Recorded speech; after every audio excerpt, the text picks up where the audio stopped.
INEC is doing hanky-panky with Labour Party affairs. And I don't know, maybe because of the wonders the party performed in 2023, maybe INEC under Mahmoud, because Mahmoud, I'm sure, received the shock of his life with the performance of INEC, or performance of Labour Party in the 2023 general election. Maybe because of that, he's now afraid to let the party field candidates in elections. Why should INEC But he must field our candidate. He's a referee. I'd like you to clarify what you just said. You said INEC is afraid because of the performance of the Labour Party in the 2023. Yes. What connection does the chairman have with the outcome of the elections? The chairman that have refused to obey the rule of law. The chairman that is now partisan, trying to be the one to decide that there is crisis in the Labour Party. The chairman that under his watch, a convention notice was given to him. The law says 21 days, but Labour Party gave over 100 days notice to the chairman. The chairman that always likes interacting with candidates of political parties instead of interacting with political parties. Where on earth do you hear that a national chairman of INEC should be listening to candidates that won an election under the political party? Where? No. Where the party have internal mechanism of resolution.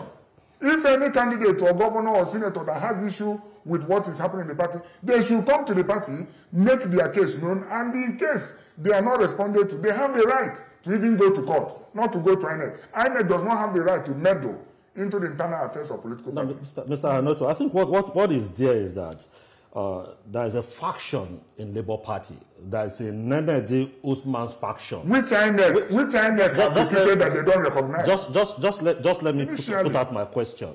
That faction exists, and the faction is contesting, standing on the ground of the Supreme Court judgment. You also stand on the ground of the Supreme Court judgment. So how, the question is, when are you going to sit back, the NWC of your party, so that your party don't suffer the collateral damage like other states had when they insist, they despise the fraction in their party, submitted the list only for the court to throw away the entire elected officials? Are you ready for that shocker? Like I said, if we, I don't have to call Barrister Julius Abure, if we on this side have committed contempt by not obeying Supreme Court judgment, the legal thing to do by anybody, by any lawyer, is it not to go to court for execution? Contempt is highly punishable by law. When the highest court of the land says that you are no more and you are still perpetuating yourself, who are you? We also know the law. Senior lawyers have also interpreted this matter and said that this is an internal party affair. And the Supreme Court, in their wisdom, said, go back to your house and resolve. And we have gone back to our house. All the state chairmen in the country came into the house. All the NWC members came into the house. The only person that refused to come into the house was the governor of Abia State. So, are we going to, because the governor of Abia State refused to come into the house, humble himself? The last NEC we had, you saw the vice presidential candidate attended. Labour Party is open. It's open entry, open exit. Nobody will force you to come and nobody will force you to exit. If the governor comes to Labour Party, it's his party. If he comes today, the party will welcome him. It's not the party that will go to a governor. And if we allow that to happen, that is a problem for Nigerian democracy. Parties should not be at the beck and call of elected officials. Rather, elected officials should be at the beck and call of political parties so that party ideology, party vision, party objective will be implemented.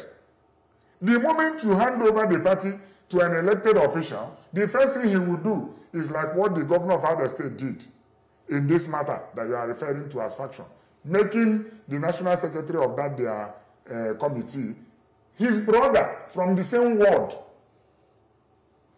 That is control. He wants to have the party under his beck and call. And we must not encourage that. in democracy. We must never encourage that. I don't care what happens. I will move on with my life, but we must not encourage that. We must not allow people, a child you give birth to, will now decide what to do in your house. It's unacceptable. Even culturally, in Africa, in Nigeria, when a political party gives birth to a governor, that governor should be responsive to whatever the party wants him to do. All right, Mr. Not Ahanotu, otherwise. many saw the presence of Yusuf Baba Ahmed at the last NEC meeting as a positive sign, perhaps a turning point for the party. Do you think this indicates that the warring factions are finally talking, or is just a symbolic appearance? It's not a symbolic appearance. That is an intellectual. And there's no way that you have been under something for 1 year, 2 years, that you won't be able to sense some level of truth in it. For example, what money do we have, Labour Party? Ordinary, moderate people like us, to fight the executive governor. But for 1 year, with the state resources, with all the connection as a former MD of bank, with all his connection in Nigeria, they've not been able to achieve removing this NWC. They went and did a NEC and called it Expanded Stakeholder, where they brought National Transition Committee. It failed the law. They went and did another one and called it National Caretaker Committee. It failed the test of law. They just did another one recently and called it Interim National Working Committee, where in Constitution it will also fail the law, because there is no constitutional explanation that will give credit or credence or authenticity to the emergence of Nenadi Usman. And that is where we are waiting the Honorable INEC Chairman. Okay. So would the coming off Dati Baba Ahmed is a voluntary decision he made by himself, because he has a conscience that I can't come into a house within 2 years and I want to destroy the house. Even a house that have people that have built it for the past 23 years, have people that have been in it for the past 15 years, have people that have been in it for the past 10 years like me. That Baba Ahmed felt that I don't need to destroy these people because of my personal interest. And he has come back. He said it's difficult to walk away from Labour Party. That, if you listen to him, that was what he said that day. That it's difficult for him to walk away from Labour Party, and that he has decided to come back, suffer with the party, build the party, consolidate with the party. And that is what I expect some of these our big men to do. So since the Labour Party feels solely about this, are we going to see the Labour Party going back to court, taking INEC to court and challenging its recent decision? Well, even though that we know that a lot of things have been bastardized in Nigeria, but we still believe that judiciary is the last hope of common men. And we are common people in Labour Party. We will challenge whatever INEC is doing, because INEC is not above the law, and they must be able to respond to legal result and resolution. What if at the end of the day the court ruling is in support of what INEC has done? Will you be ready to swallow the fact that you won't be in the August 2025 by-election, and also affecting your governorship candidate? There is no way that the court will be against us. You know why? Okay, look at what INEC is doing. It's even an individual. INEC have appointed an individual as their spokesperson. INEC published their list. It was not an individual, former national treasurer of the party, that was now giving explanation of why INEC did what they did. So she's INEC spokesperson to now know the reason why INEC, you know, is INEC have asserted authority, that they have obeyed Supreme Court judgment and that they have rejected Abure's candidates. How? Whoever, did any other person nominate candidates? Did any other person write INEC, give them notice for primary election? No.